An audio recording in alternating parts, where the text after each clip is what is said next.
That has really taken off. It's more than a moment, it's a movement now in women's sports. As you reflect back over the last couple of decades since that happened, why do you think that impact was so powerful then and has grown from that point on? Oh, there's so many things I would like to say right now, and I'm going to try and be as succinct as possible. You know, I think about what I see in the WNBA. I go to Valkyrie's games, or I go. You know, I'm a founder and a minority owner of Bay FC and the NWSL, and the growth in professional women's sports is just phenomenal. And I think back to my mother and her generation, and that's a pre-Title IX, 1972 law that was enacted, and the fact that my mother didn't have people encouraging her to participate and to play. Sure. And so I think when we set out as a team to win the World Cup, you know, irregardless, wherever what was going to be, that was our goal, of course.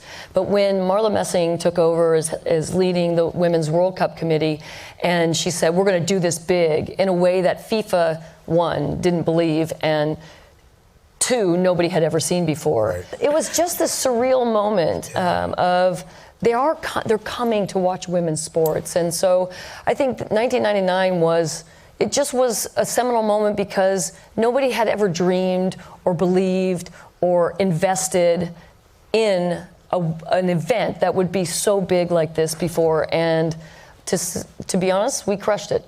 Yes, absolutely.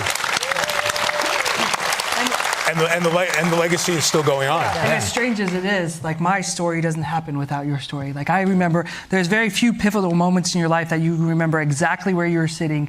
And I remember I was at a softball tournament, oddly enough, and our team, huge soccer fans, I had only played soccer marginally, but I remember exactly where I was sitting in the restaurant we were at. We had a break in the tournament, and I remember watching everything and watching that, and that put a seed in my head. Is like, hey, this is what women's sports can look like at the highest level, and I want to be a part of that. So you set a legacy for athletes, even in winter sport, that you might not have knew would have happened in that moment. We've been talking about this. It took U.S. soccer from, after 1999, it took them 23 years to get pay equity. Mm-hmm. 23 years. A few lawsuits in there. Yes. But yes. But that's what I'm saying.